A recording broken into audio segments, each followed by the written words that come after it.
Inside a grand opera house in magical Paris, a masked canine musical genius hides in the bell tower, composing haunting melodies for the feline diva he secretly loves. Candles flicker, bells echo. When she steps into his shadowed world, a forbidden yet irresistible love begins to awaken. Before the city awakens, before the bells begin to ring, he stands at the edge of dawn, silently watching. The chime of destiny awaits the sun's first light. Phantom speaks in silence, as if someone might hear a morning song, spun from unsaid dreams.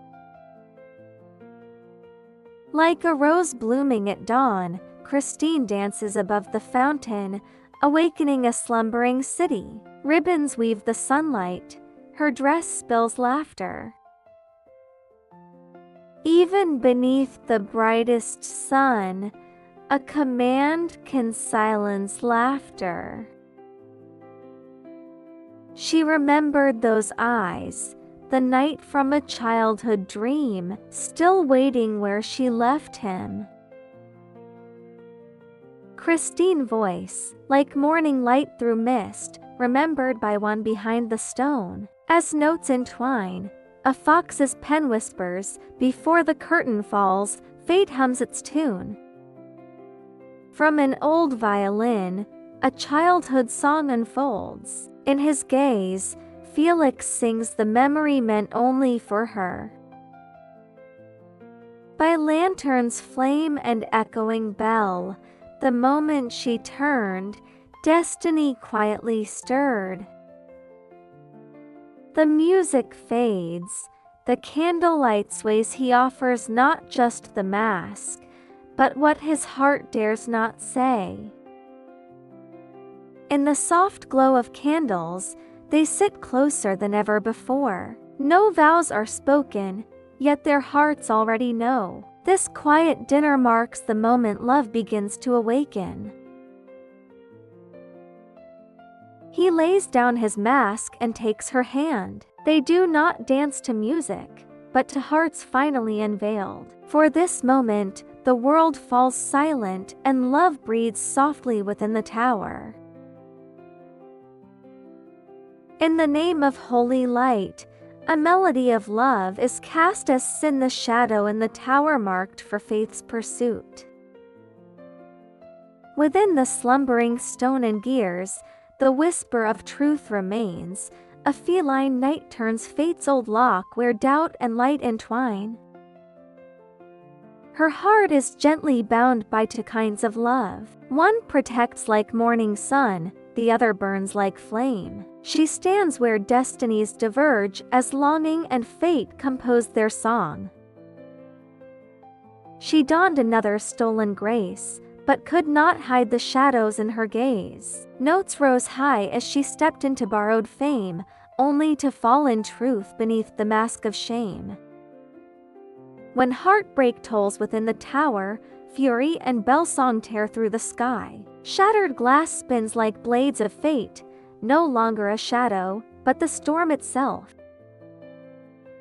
Driven by fear, the crowd raises its blades toward the tower. Yet he stands above the fire, not as a monster, but as a soul roaring for love and truth. Flames devour faith, and authority turns into judgment. She stands upon the tower not waiting to be saved, but calling the truth in the name of love. No command nor flame could halt the path of the heart. He parted night and fate not with steel, but with resolve. If the bell must toll for shadows alone, would you be the melody it sings for all time? Phantom, I built this tower's voice for her. You have no right to steal her. Felix, she's not a voice, she's a person. You don't get to keep her like a prisoner. I choose to sing not for one or the other, but for the voice within. If I can be part of the bell's song, let it ring out to the world with freedom, love, and harmony. When voice and bell become one, even the wounds of a city can be gently healed by light and love. The bell has fallen silent, but its light continues to reach the world. At last, he understands that fear and control can never bind the soul. The bells have quieted, the city awakens, but her world remains in the final scene's glow. He returns to the place he knows best, a place of scars and song. This time, the mask is not to hide, but to stay, to remain in this world, his way.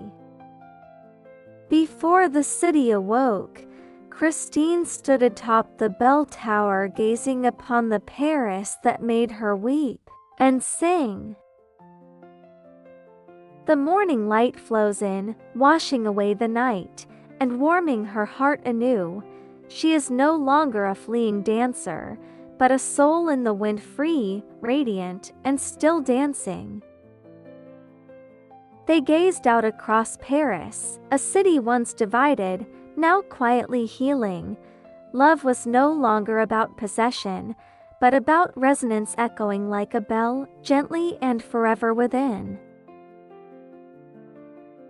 Subscribe and turn on the bell for magical stories.